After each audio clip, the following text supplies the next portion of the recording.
वालेकुम everyone, welcome to my YouTube channel. Hope so आप सब खैरियत से होंगे। तो कल हमने टिश्यू लेवल स्टडी किया और आज का जो हमारा लेवल है वो है ऑर्गन एंड ऑर्गन सिस्टम। ये जो है लॉन्ग क्वेश्चन भी है। तो जिस तरह मैंने प्रेजेंटेशन सिखाई थी लॉन्ग क्वेश्चन को अटेम्प्ट करने की, बिल्कुल इसी तरह आपने इसमें भी जो है पॉइंट्स बनाने हैं। आप लॉन्ग क्वेश्चन के साथ साथ पॉइंट्स बनाते रहेंगे तो आपकी प्रैक्टिस अच्छी होती जाएगी। तो सबसे पहले आपने डिफाइन की हेडिंग देनी है, मैंने नहीं दी हुई, आपने देनी है।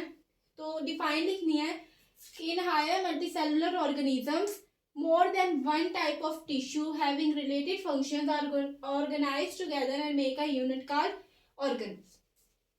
अब हायर मल्टीसेलुलर ऑर्गेनिजम्स यानी वो ऑर्गेनिजम्स जिनमें ट्रिलियंस ऑफ सेल पाए जाए। मल्टी का मतलब मैनी, सेलुलर मतलब सेल यानी जिनमें बहुत ज़्यादा सेल पाए जाए, जैसे कि ह्यूमंस है, ठीक है, इनमें बहुत ज़्यादा सेल पाए जाते हैं तो इनको क्या कहते हैं, हायर मल्टीसेलुलर ऑर्गेनिजम्स। तो हायर मल्टीसेलुलर ऑर्गेनिजम्स में क्या होता है कि एक या दो या इससे ज़्यादा एग्जाम के जो टिश्यूज होते हैं वो मिलके क्या बना देते हैं, एक यूनिट, और उस यूनिट को हम क्या कहते हैं, ऑर्गन। यानी आसान लफ्जों में कहें तो टिश्यूज जो होते हैं बॉडी में, वो टिश्यूज मिलके क्या बना देते हैं, ऑर्गन। आगे है, different tissues perform specific function and collectively become the function of organ. के अब इसका मतलब है कि जो टिश्यूज होते हैं वो डिफरेंट फंक्शंस जो है वो परफॉर्म करते हैं, जो कि मिलके क्या बना देते हैं, फंक्शन ऑफ ऑर्गन। ठीक है, इसकी एक एग्जांपल है, अगर उसको मैं समझा देती हूँ फिर आपको ये क्लियर हो जाएगा। पहले मैं एग्जांपल समझा देती हूँ कि इनमें एग्जांपल में दिया हुआ है स्टमक। ठीक है, अब स्टमक के बेसिकली दो काम होते हैं, स्टोरिंग ऑफ फूड। इसमें आपने हेडिंग भी देनी है फंक्शंस ऑफ स्टमक की। तो स्टोरिंग ऑफ फूड यानी पहला जो उसका काम होता है क्या होता है, फूड को स्टोर करना। और दूसरे डाइजेशन ऑफ प्रोटीन। प्रोटीन की डाइजेशन कैसे, अब आप कोई भी खाना खाते हैं तो उसमें प्रोटीन लाजमी होती है। तो ठीक है, यहाँ पे आप डाइजेशन ऑफ फूड भी लिख दें या प्रोटीन भी लिख दें, एक ही बात है, क्योंकि फूड में क्या होती है, प्रोटीन। तो ये थी एग्जाम्पल। अब आगे, अब हमने इस बात को समझना है कि किस तरह डिफरेंट टिश्यूज अपने अपने काम करते हैं और वो काम जो है मिलके किसका फंक्शन बना देते हैं, ऑर्गन का। अब वो कैसे, बेसिकली यहाँ पे स्टमक में टू टाइप्स ऑफ टिश्यूज होते हैं। टू टाइप्स ऑफ टिश्यूज, दो किस्म के जो टिश्यूज हैं वो इसमें काम करते हैं। पहले नंबर पे एपिथेलियल टिश्यू, एपिथेलियल टिश्यूज, और दूसरे नंबर पे मस्कुलर टिश्यूज। अब इनका काम क्या होता है, आगे आपने फंक्शंस की हेडिंग डालनी है और फिर लिखना स्टार्ट करना है। तो पहले मैं समझा देती हूँ एपिथेलियल टिश्यूज का क्या काम होता है। बेसिकली ये जो है सेक्रेशन करते हैं किसकी, गैस्ट्रिक जूस की। ठीक है, गैस्ट्रिक जूस की सिक्रेशन क्यों करते हैं, फूड को डाइजेस्ट करने के लिए। अब मैंने पिछली वीडियो में जो है जब टिश्यूज बताए थे तो मैंने वहां पे कहा था कि एपिथेलियल टिश्यूज का काम होता है प्रोटेक्शन प्रोवाइड करना। तो आज मैं कह रही हूँ कि ये सिक्रेशन करते हैं। तो बेसिकली टिश्यूज का कोई एक ही काम नहीं होता, कोई 3-4 काम उनके पास होते हैं। तो इसका काम प्रोटेक्शन प्रोवाइड करना भी है और साथ साथ ये क्या करते हैं, सिक्रेशन भी करते हैं। ये दोनों इसी के काम है, तो इसमें कंफ्यूज नहीं होना। दूसरे नंबर पे मस्कुलर टिश्यूज। अब इसका क्या काम होता है, ये क्या करते हैं, grinding of food, grinding of food and transfer food to posterior end of stomach. Basically muscular tissues हैं, ठीक है, इनका काम क्या होता है, ये जो स्टमक की वॉल्स होती हैं उनको जो है कॉन्ट्रैक्ट करते हैं। ठीक है, कॉन्ट्रैक्ट क्यों करते हैं, क्योंकि जो गैस्ट्रिक जूस जो है वो सीक्रेट हुआ होता है, फूड उसके साथ जो है ग्राइंड हो जाए, वो उसके साथ मिक्स हो जाए। ठीक है, पहला फंक्शन इनका होता है ग्राइंडिंग ऑफ फूड, यानी ये ग्राइंडिंग कैसे करते हैं, वो स्टमक की जो दीवारें हैं उसको कॉन्ट्रैक्ट करते हैं, यानी उसके मसल्स को कॉन्ट्रैक्ट करते हैं ताकि फूड जो है गैस्ट्रिक जूस के साथ अच्छे से मिक्स हो जाए, जिसकी वजह से क्या हो, डाइजेशन हो सके। और दूसरे नंबर पे transfer food to posterior end of stomach. अब पोस्टीरियर एंड क्या होता है, जैसे ये स्टमक है इस तरह, तो ये जो है ये एंटीरियर एंड होता है और ये वाला जो है ये पोस्टीरियर एंड होता है, यानी जहां से आगे इंटेस्टाइन में फूड जाता होता है। तो ये अब बेसिकली टिश्यूज के दो किस्म के काम थे, ठीक है। अब यहाँ पे डिफरेंट टिश्यूज काम कर रहे थे, एक टिश्यू का कोई और काम था, दूसरे टिश्यू का कोई और काम था। लेकिन अगर हम इसको कलेक्टिवली देखें तो ये मिलके जो है स्टोमक का, ये स्टोमक में पाए जाते हैं। तो ये टिश्यूज जो मिलके स्टोमक जो कि एक ऑर्गन है उसका एक काम बना देते हैं। बेसिकली स्टोमक का क्या काम होता है? डाइजेशन करना, ठीक है। स्टोमक का जो काम है वो डाइजेशन करना, और वो कैसे? क्योंकि उसमें डिफरेंट टिश्यूज काम करते हैं, जिनमें से एपिथेलियल का काम है कि गैस्ट्रिक जूस को सीक्रेट करता है। फिर दूसरे नंबर पर मस्कुलर टिश्यूज का काम होता है कि उसको गैस्ट्रिक जूस के साथ मिक्स कर देता है और उस फूड को जो पोस्टीरियर एंड ऑफ स्टोमक तक पहुंचा देता है।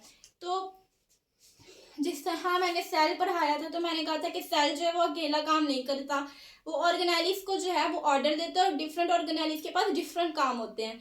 तो इसी तरह जो ऑर्गन होता है वो भी कोई अकेला काम नहीं करता, उसके पास भी टिश्यूज होते हैं जिन डिफरेंट टिश्यूज डिफरेंट काम करते हैं, वो मिलके क्या काम किसका काम बना देते हैं? स्टोमक का। तो अगर हम ओवरऑल देखें तो हम कहते हैं भाई स्टोमक का काम है डाइजेशन करना। अब वो स्टोमक का सारा काम स्टोमक का नहीं होता, वो साथ में टिश्यूज भी काम कर रहे होते हैं। तो ये बात थी। अब उसके बाद है ऑर्गन सिस्टम।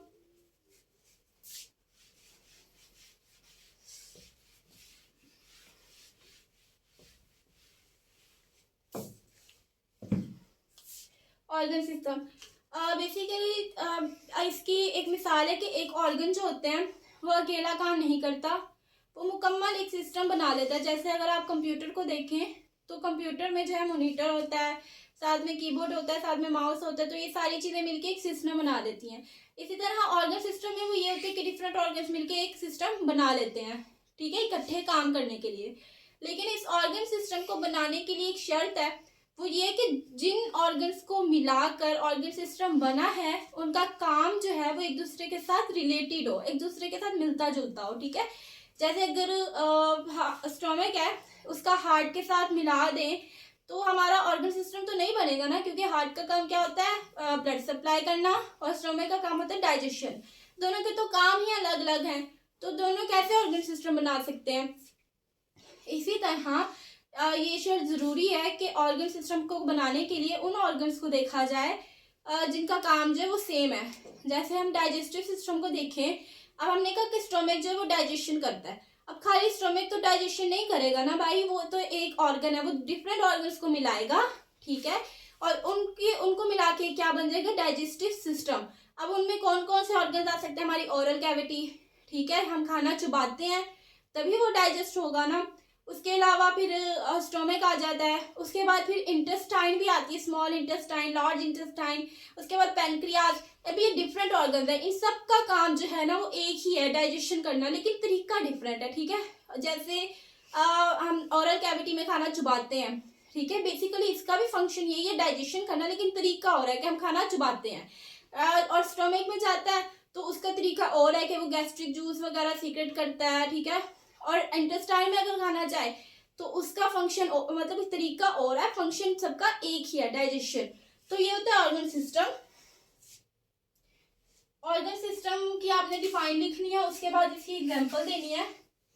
डाइजेस्टिव सिस्टम, उसके अलावा इसकी एक और भी एग्जांपल है, जैसे आपने 8th क्लास के चैप्टर नंबर 1 में पढ़ा होगा कि नर्वस सिस्टम। देखिए अब इसमें भी पूरा का पूरा एक सिस्टम इन्वॉल्व है कि उसमें ब्रेन भी होता है, ब्रेन एक ऑर्गन है, ब्रेन इन्वॉल्व होता है। उसके बाद डिफरेंट नर्व इम्पल्सिस होती हैं, डिफरेंट सेल्स होते हैं, ठीक है, डिफरेंट ऑर्गन्स मिलके एक क्या बना देते हैं? सिस्टम। अब खाली ब्रेन से मिलके तो हम नर्वस सिस्टम नहीं बना पाएंगे ना, ब्रेन भी होता है, फिर ब्रेन मैसेज भेजता है, फिर रिएक्शन भी होता है कि हमारे हाथ पे अगर चोट लगी या किसी गर्म चीज के पास हाथ जाए तो हम फौरन से पीछे करते हैं, तो उसके लिए भी है, हाथ की जरूरत होती है। तो डिफरेंट ऑर्गन्स इन्वॉल्व होते हैं, इनको मिलाकर क्या बनता है? सिस्टम। तो डाइजेस्टिव सिस्टम की एग्जांपल देनी है। अब डाइजेस्टिव सिस्टम में कौन कौन से ऑर्गन्स होते हैं? ओरल कैविटी, फिर दूसरे नंबर पे होता है स्टोमक, फिर स्मॉल इंटेस्टाइन, लार्ज इंटेस्टाइन,